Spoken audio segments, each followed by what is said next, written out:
नमस्कार, स्वागत है आपका उत्तराखंड की खबरों में। मैं हूं आपके साथ दिग्विजय सिंह। खबरों की शुरुआत करेंगे इससे पहले एक नजर अब तक की सुर्खियों पर। गृह मंत्री अमित शाह का जन्मदिन आज। ट्विटर के जरिए जन्मदिन की बधाई देने वालों का लगा तांता। मुख्यमंत्री त्रिवेंद्र सिंह रावत ने भी दी बधाई। प्रधानमंत्री मोदी की अपील पर इको फ्रेंडली बाजार, चाइनीज प्रोडक्ट के सामान, देसी चीजें मौजूद। महिलाओं ने बनाए एक से बढ़कर एक भारतीय उत्पाद। और दिल्ली में उत्तराखंड के मुख्यमंत्री त्रिवेंद्र सिंह रावत ने केंद्रीय मंत्री प्रकाश जावड़ेकर से की मुलाकात। उत्तराखंड निवास निर्माण का भी किया मुआयना। बीजेपी ऑफिस में काम करने वाले कर्मचारियों के लिए लागू हुआ ड्रेस कोड। नीली शर्ट और काली पैंट में दिखेंगे कर्मचारी। आस्था का केंद्र है धर्म नगरी हरिद्वार के नील पर्वत पर स्थित चंडी देवी माता का मंदिर। नवरात्र पर देश के कोने कोने से उमड़ती है श्रद्धालुओं की भीड़। और केदारनाथ धाम से सीजन के पहली बर्फबारी से तापमान में आई गिरावट। भारी संख्या में आ रहे यात्री। पुनर्निर्माण कार्यों पर पड़ा बुरा असर। आप देख रहे हैं के न्यूज, खबरों का सारथी। रुक करते हैं खबरों की ओर। राजधानी देहरादून में नाबार्ड के सहयोग से सहकारिता सशक्तिकरण पर विषय गोष्ठी कार्यक्रम का आयोजन किया गया। कार्यक्रम में राज्य मंत्री धन सिंह रावत सहित नाबार्ड अध्यक्ष GR चिंतला ने दीप जलाकर कार्यक्रम का शुभारंभ किया। वहीं इस दौरान उत्तराखंड राज्य को नाबार्ड द्वारा किसानों को क्या लाभ मिला और शिक्षा को लेकर सरकार द्वारा क्या कदम उठाए जा रहे हैं, इसी को लेकर के न्यूज इंडिया संवाददाता अशोक कुमार ने राज्य मंत्री धन सिंह रावत से खास बातचीत की।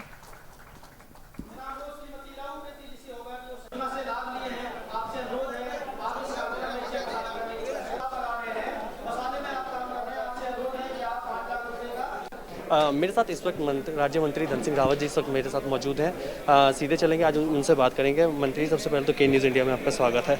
सबसे पहला सवाल, आज नाबार्ड के सहयोग से जैसे सहकारिता के विषय को लेकर आज विचार गोष्ठी का कार्यक्रम यहाँ पर रखा गया है, किस तरह से देखते हैं इनके कार्यों को आप? सबसे देखिए, नाबार्ड ने 102 हमारी साधन सहकारी समितियाँ जो बहुत देसी हैं, उनके लिए 2-2 करोड़ रुपए देने का जो हमको काम दिया है, और वो भी 1% पे देंगे।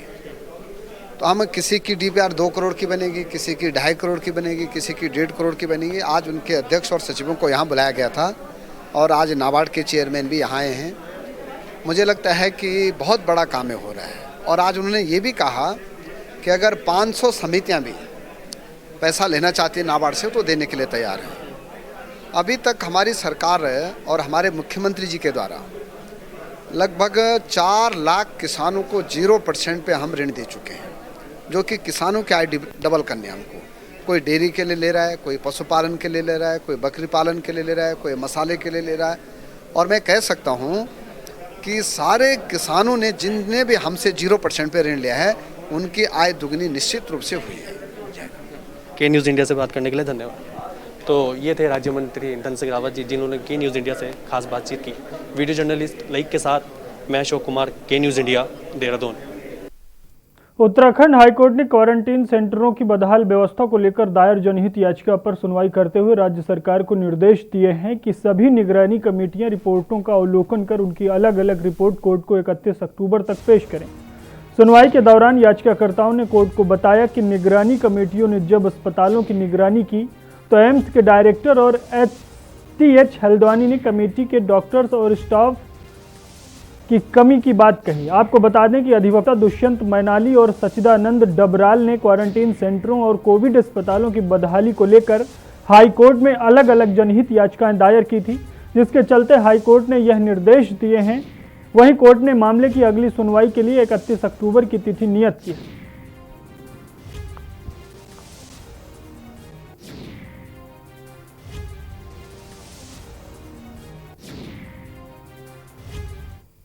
आज उत्तराखंड हाईकोर्ट में कोविड मामले की सुनवाई हुई, जिसमें हमने कोर्ट को अवगत कराया कि अभी तक 4 रिपोर्टें आ गई हैं कमेटियों की, और सरकार ने सिर्फ केवल अपना रिस्पांस पहली रिपोर्ट में ही दिया है। अभी तक जितनी भी रिपोर्टें आई हैं, 4 रिपोर्टें आई हैं, उनके प्रति उनका रिस्पांस क्या है उसके बारे में बताया। हमने यह भी बताया कि हर हॉस्पिटल में स्टाफ नर्स की कमी है, डॉक्टर्स की कमी है। रिपोर्ट्स में लिखा गया है, डायरेक्टर एम्स और सुशीला तिवारी हॉस्पिटल के CMO ने भी यह मांग करी है कि डॉक्टर्स और नर्सेस को बढ़ाया जाए। राजधानी दिल्ली में उत्तराखंड के मुख्यमंत्री त्रिवेंद्र सिंह रावत ने केंद्रीय मंत्री प्रकाश जावड़ेकर से मुलाकात की। वहीं मुलाकात के बाद उत्तराखंड निवास निर्माण का मुख्यमंत्री त्रिवेंद्र सिंह रावत ने मुआयना किया। उसके बाद उन्होंने क्या कुछ कहा, सुनाते हैं आपको।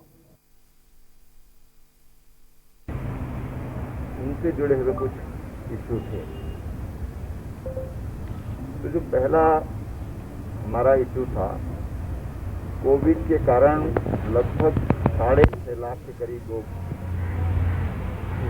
उत्तराखंड के आंतरिक जो हमारे कस्बे हैं, शहर हैं, तो स्वाभाविक रूप से उनकी रोजगार की चिंता राज्य सरकार ने की है और इसके लिए तमाम योजनाएं मुख्यमंत्री रोजगार योजना के अंतर्गत हमने राज्य में लॉन्च की हैं। ऐसे ही जो कैंपा फंड होता है हमारा, उसमें भी हमने 10,000 लोगों के रोजगार के लिए एक योजना भारत सरकार को बनाकर दी है। उसी निमित्त आज हम यहाँ पर आए थे। अन्य गतिविधियों से बाहर कर दिया गया था, तो हमने माननीय मंत्री जी से आग्रह किया कि इसको जो गतिविधियां हैं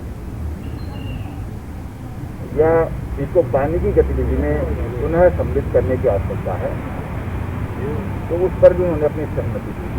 उत्तराखंड राज्य में जंगली जानवरों के कारण, विशेषकर बंदर, सुअर और मैदानी क्षेत्रों में नील गाय जिसे कहते हैं, वन्य जीव और मानव संघर्ष है, उसको रोकने की दृष्टि से, वनाग्नि रोकने की दृष्टि से और रोजगार की दृष्टि से कुल एक 262 करोड़ का प्रोजेक्ट स्वीकृति के लिए हमने भारत सरकार के वन मंत्रालय को भेजा है। देश के गृह मंत्री और भारतीय जनता पार्टी के पूर्व राष्ट्रीय अध्यक्ष अमित शाह का आज जन्मदिन है। इस मौके पर देश के दिग्गज नेता और भारतीय जनता पार्टी के कई बड़े नेताओं ने अमित शाह को बधाई दी है। मुख्यमंत्री त्रिवेंद्र सिंह रावत ने भी ट्वीट के जरिए बधाई दी है। क्या कुछ कहा है, आपको दिखाते हैं। एक कर्मठ, जुझारू, अनुभवी और कुशल संगठनकर्ता माननीय गृह मंत्री अमित शाह को जन्मदिन की हार्दिक शुभकामनाएं। आप देश के आंतरिक सुरक्षा को और अधिक मजबूत करने के लिए निरंतर काम कर रहे हैं। भगवान बद्री विशाल आपकी लंबी उम्र की कामना की है मुख्यमंत्री त्रिवेंद्र सिंह रावत ने।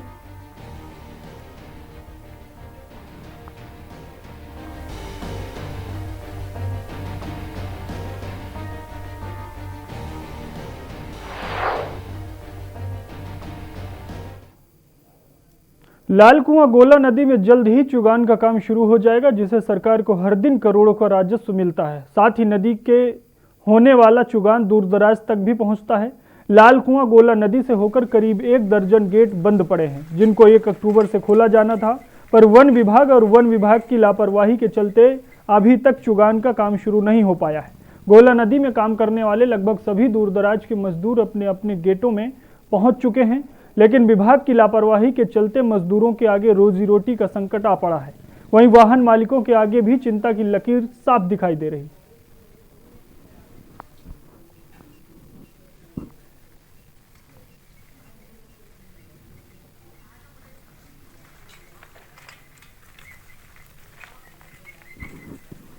क्या गाड़ियों का कागज लगभग 1 महीना हो गया, कागज जमा हो गए, टैक्स पड़ रहा है और सारी लेबर, सबसे ज़्यादा बड़ी बात है लेबरों की। ये लेबर कम पूरी से 500 लेबर ये जहाँ तहाँ से दूर तार से आकर के यहाँ पर नदी में आ गए। इनके पास राशन की कोई व्यवस्था नहीं है और कम से कम 1 महीना ज़्यादा ओवर हो गया, क्योंकि लोगों को पता था कि 1 अक्टूबर को नदी खुलेगी। 1 अक्टूबर को खुली इसलिए नहीं, बताया जा रहा है कि विभाग की तरफ से कि इनका पैसा जमा नहीं है। तारीख को नदी खुल जाएगी। हम लोग वहाँ से अपना लेबर लेकर के आ करके आज हमारे आज ये 31 तारीख हो गया। हमें आशा पर लेबर पर इतनी बीमारी में उसमें हमने नेट पर देखा, लेबर अपने पूर्व इलाके से, मऊ से, बलिया से हम लोग लेकर आ चुके हैं, जो कि आज 500 लेबर ये हमारे झाला डाल करके अब भुखमरी आ चुकी है। कोई हमें चारा नहीं, कोई हमें व्यवस्था नहीं हो पा रही है। भी वाहन विगत समय में अवैध खनन में लिप्त होकर के पकड़े गए हैं और विभाग के पास हैं, उनको या तो जुर्माने पे छोड़ने की प्रक्रिया है, और जो लोग जुर्माना देने में के लिए राजी नहीं हैं या उपलब्ध नहीं हैं, या जिनका जुर्म जो है वो बार बार उसी कार्य को करते चले आ रहे हैं, बार बार उनके वाहन अवैध खनन में लिप्त हैं, ऐसे वाहनों को राजसात करने की प्रक्रिया गतिमान है। इसके बाद वो वाहन जो है फिर राज्य सरकार के वाहन हो जाएंगे और उस व्यक्ति के वाहन नहीं आएंगे। और यहाँ पर रुकते हैं एक ब्रेक के लिए, ब्रेक के बाद जल्द हाजिर होते हैं।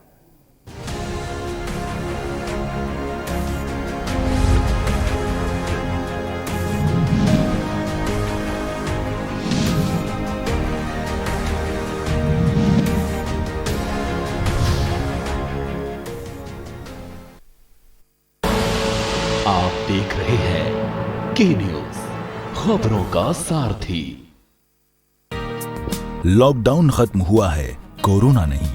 अब और भी अधिक सावधानी है जरूरी। त्योहारों और शादियों का मौसम आ रहा है, यही है हमारी परीक्षा की घड़ी। भीड़ से दूर रहकर, मास्क पहनकर और 2 गज की शारीरिक दूरी बनाकर ही हरा सकते हैं कोरोना को। इससे डरना नहीं, लेकिन सतर्क रहना है। याद रखिए, जब तक दवा नहीं तब तक कोई ढिलाई नहीं। कर लो प्रण, होगा कोरोना का अंत। आप देख रहे हैं के न्यूज, खबरों का सारथी।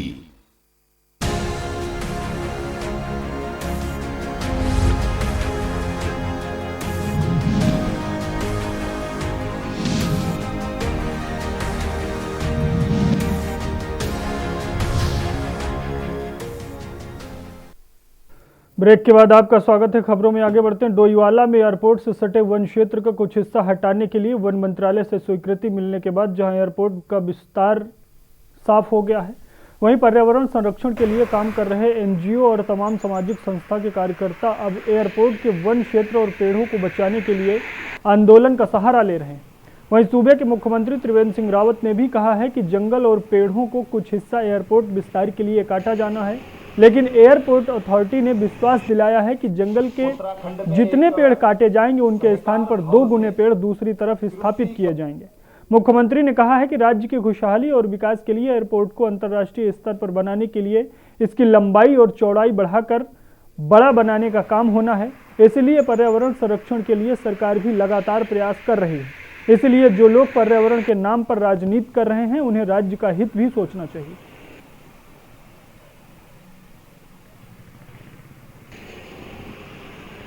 देहरादून के एयरपोर्ट का महत्व केवल पर्यटकों के लिए और आने वाले लोगों के लिए नहीं, इसका महत्व राष्ट्रीय महत्व है। तो मैं इन लोगों से पूछना चाहता हूं कि अगर पेड़ कटते हैं तो उसकी जगह 3 गुना पेड़ लगाने की व्यवस्था है।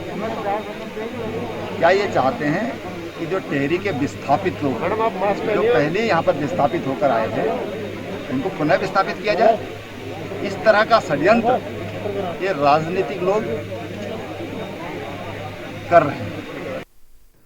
बेरीनाग के पॉलिटेक्निक कॉलेज को सरकार ने फिर से खुलने के आदेश दे दिए हैं, जिसके बाद स्थानीय लोगों सहित कांग्रेसी नेताओं ने खुशी जताई है। कांग्रेस ब्लॉक अध्यक्ष दीपक नेवलिया की अगुवाई में पिछले दिनों पॉलिटेक्निक कॉलेज को लेकर कई बार धरना प्रदर्शन किया गया और कॉलेज नहीं खुलने पर सैकड़ों पर उतरने की चेतावनी दी गई थी।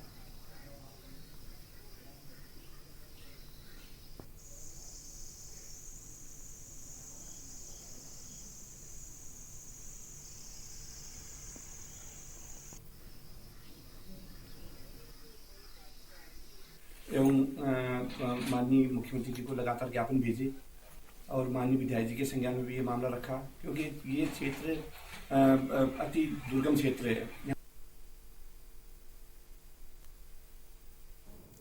नैनीताल के नैना देवी मंदिर में कलश परिक्रमा से दुर्गा पूजा महोत्सव का आगाज हो चुका है, जहां सुबह नैना देवी मंदिर में पारंपरिक वाद्यों और मंत्रोच्चार के साथ 7 नदियों से लाए गए जल को 9 कलशों में डालकर पारंपरिक वेशभूषा में 9 महिलाओं ने सिर पर रखकर मंदिर में परिक्रमा की।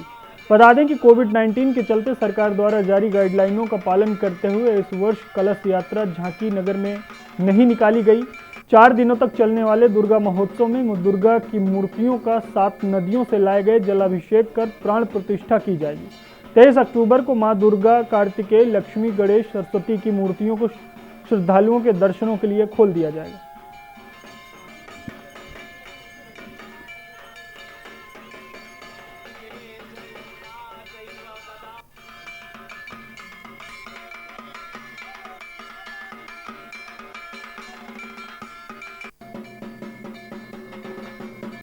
कोविड-19 को देखते हुए दुर्गा पूजा का जो प्रोग्राम है बहुत फीका लग रहा है। आप भी देख रहे हैं इसके लिए। बाकी आज से हमारा कलश यात्रा का प्रोग्राम शुरू हो गया है और माता के दुर्गा भव्य दरबार भी सजिया है और हमारा धीरे धीरे सारे प्रोग्राम जो भी है पूजा पाठ के सब पंडित जी द्वारा किए जाएंगे। नैनीताल में वैश्विक महामारी कोविड-19 के संक्रमण की रोकथाम और बचाव के लिए जिलाधिकारी सविन बंसल के निर्देशन में स्वास्थ्य विभाग की टीमों ने कोविड-19 की जांच के लिए लगातार सैंपलिंग का काम कर रही हैं। वहीं उप जिलाधिकारी विनोद ने जनता से अपील की है कि कोविड-19 के संक्रमण से बचने के लिए प्रत्येक व्यक्ति मास्क पहने, सामाजिक दूरी का पालन करें, सैनिटाइजर आदि का उपयोग करें और समय समय पर साबुन से हाथ धोते रहें।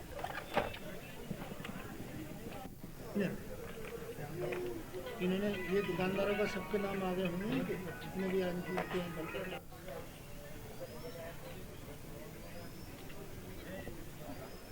कोरोना के संक्रमण को बचाव के लिए जो जिलाधिकारी महोदय ने निर्देश दिए थे उसके क्रम में लगातार कोशिश की जा रही है कि अधिक से अधिक लोगों की सैंपलिंग की जाए, अधिक से अधिक लोगों के टेस्ट किए जाएँ। तो उसी के क्रम में पूर्व में हाईकोर्ट परिसर में, कलेक्ट्रेट परिसर में और अन्य जगहों पे कैंप लगाए जा चुके थे।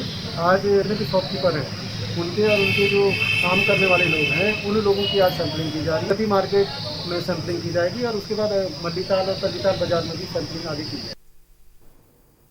और यहाँ पर एक ब्रेक का है। ब्रेक के बाद जल्द हाजिर होता है।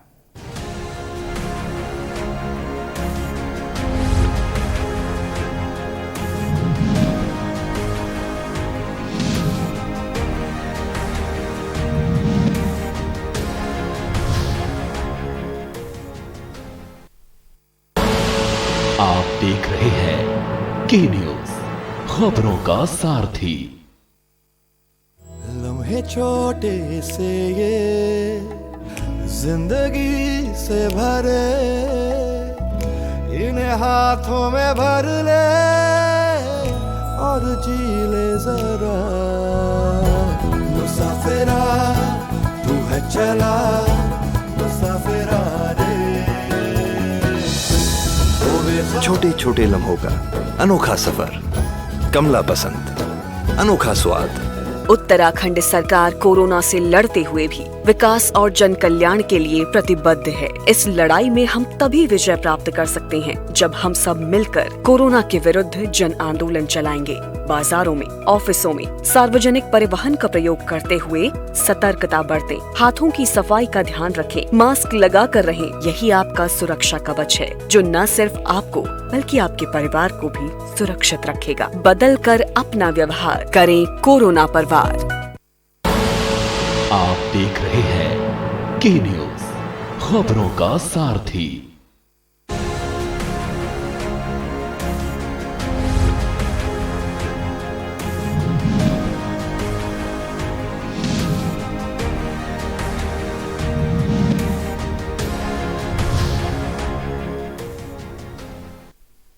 ब्रेक के बाद आपका स्वागत है। खबरों में आगे बढ़ते हैं। राष्ट्रीय कृषि और ग्रामीण विकास बैंक नाबार्ड राज्य के विकास को गति देने के लिए सरकार का पूरा सहयोग दे रहा है, जिसको लेकर नाबार्ड के चेयरमैन GR चिंतला ने उत्तराखंड सरकार को आश्वासन देते हुए कहा है कि विकास और विभिन्न परियोजनाओं को लेकर नाबार्ड राज्यों को सहयोग करेगा। उन्होंने कहा कि ग्रामीण अर्थव्यवस्था को मजबूत करने के लिए सरकार लगातार प्रयास कर रही है, तो वहीं स्वरोजगार के मौके भी मुहैया कराए जा रहे हैं।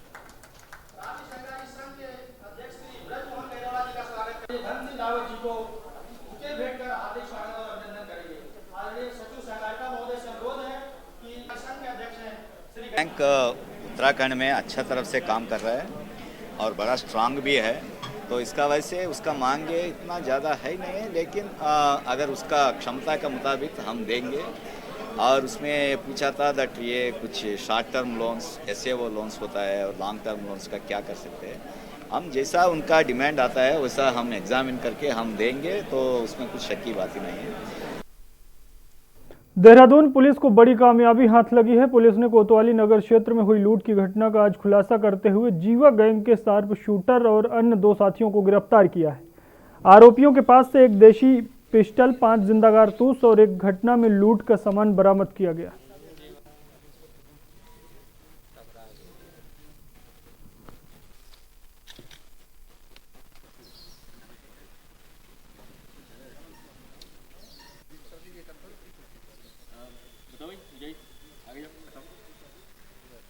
देखिए, घटना की जानकारी तो मेरे ख्याल से सभी के पास है। आपको 19 तारीख की रात को एक जो केमिस्ट है उनके पास से एक बैग छीनने की घटना हुई थी।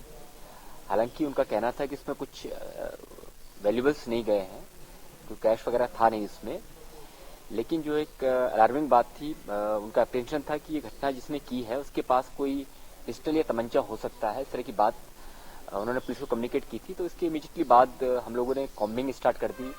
जो हमारे नाके हैं सारे प्लेस कर दिए गए थे, और जो हमारी एसपी सिटी हैं और जो हमारे सीओ सिटी हैं पूरा मॉनिटर कर रहे थे चीज़ों को।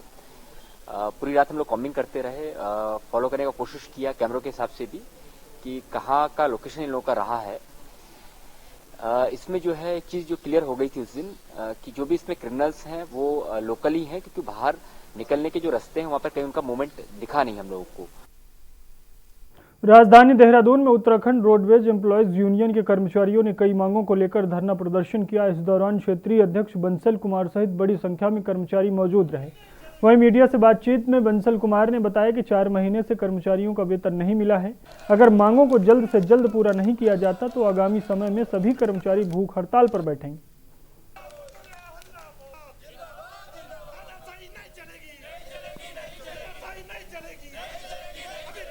हमारे कोई ज़्यादा मांग नहीं है। एक तो जो लोग काम कर रहे हैं उनका 4 महीने का वेतन बकाया है, जिसको भरण पोषण की परेशानी हो रही है। दूसरी बात हमारे संविदा कर्मियों का मामला है, जो हाई कोर्ट से न्यायालय से निर्णय आ चुका है कि उनको 7 महीने का रुका हुआ वेतन दें, उनको ड्यूटी पर ले। तो हमारा निगम प्रबंधन से यही मांग है कि आप उनको ड्यूटी पर ले सभी कर्मचारियों को। एक तीसरा हमारा मामला है कि हमारे जो विशेष श्रेणी के कर्मचारी हैं जिनका 5100 रुपये प्रोत्साहन योजना हटा दी गई थी कोरोना के समय में, तो हमारी मांग है कि अब गाड़ियों का संचालन प्रारंभ हो चुका है, उनको 5100 रुपये प्रोत्साहन योजना लागू की जाए। 4 दिन से धान लेकर खड़े काश्तकार का धान सितारगंज के सरकारी क्रय केंद्रों पर न तोले जाने और मंडी में न बिकने पर काश्तकारों के सब्र का बांध टूट गया। उन्होंने उप जिलाधिकारी कार्यालय पर प्रदर्शन कर धरना प्रदर्शन दिया। बाद में डिप्टी आरएमओ के राइस मिलर से वार्ता करने के आश्वासन के बाद किसान शांत हुए।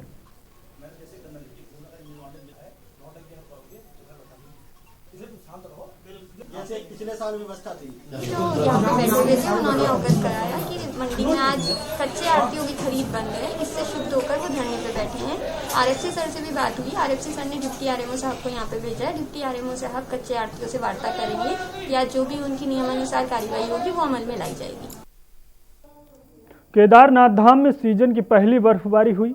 बर्फबारी से तापमान में काफी गिरावट आ गई है। पहाड़ी क्षेत्रों में बर्फबारी होने से निचले क्षेत्रों में भी ठंड महसूस की जा रही है। केदारनाथ धाम में बर्फबारी से यात्रियों के चेहरे खिल उठे हैं। अनलॉक 5 में छूट मिलने के बाद भारी संख्या में तीर्थयात्री पहुंच रहे हैं और अब उन्हें बर्फबारी का आनंद भी मिल रहा है। केदारनाथ धाम में सीजन की पहली बर्फबारी। बर्फबारी से तीर्थयात्रियों के खिले चेहरे। तापमान में भारी गिरावट, बड़ी ठंड। बाबा की नगरी में मौसम ने ली करवट। केदारनाथ की चोटियों पर बिछी सफेद चादर।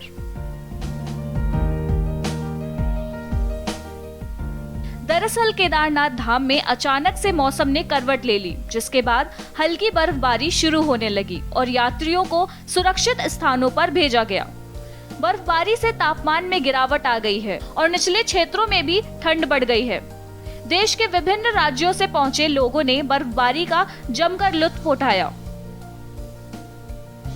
हर दिन धाम में 2 से 2,500 के करीब तीर्थयात्री पहुंच रहे हैं और बाबा का आशीर्वाद ले रहे हैं। धाम में सीजन की पहली बर्फबारी हुई है। तीर्थयात्रियों ने बर्फबारी का जमकर लुत्फ उठाया है। केदारनाथ धाम की चोटियों में हर दिन बर्फबारी हो रही है, जबकि धाम में आज ही बर्फबारी हुई है। केदारनाथ धाम के अलावा निचले क्षेत्रों का मौसम अब पूरी तरह से बदल चुका है। ठंड ने अब निचले क्षेत्रों में भी दस्तक दे दी है। लोग अब सुबह साया गर्म कपड़े पहनने लग गए हैं। वहीं दूसरी ओर केदारनाथ में भीषण ठंड पड़ने शुरू हो गई है। केदारनाथ की चोटियों पर हिमपात हो रहा है, जिससे केदारनाथ की चोटियां अब हिमपात के कारण सफेद नजर आ रही हैं। धाम में बर्फबारी से तीर्थयात्रियों के चेहरे पे तो मुस्कान खिली है, मगर पुनर्निर्माण कार्य पर असर पड़ रहा है। धाम में शंकराचार्य समाधि स्थल का कार्य जोरों पे चल रहा है और अगर मौसम ऐसा ही रहा तो सीमेंट वर्क में दिक्कतें शुरू हो जाएंगी।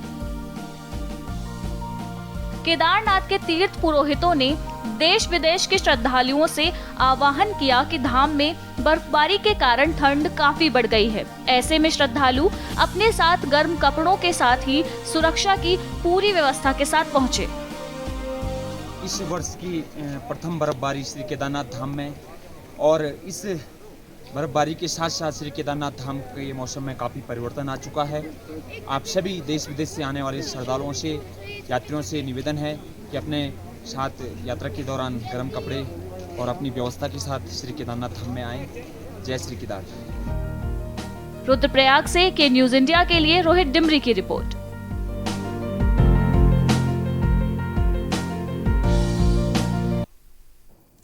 उत्तराखंड की खबरों में फिलहाल इतना ही। आप देखते रहिए के न्यूज़। नमस्कार।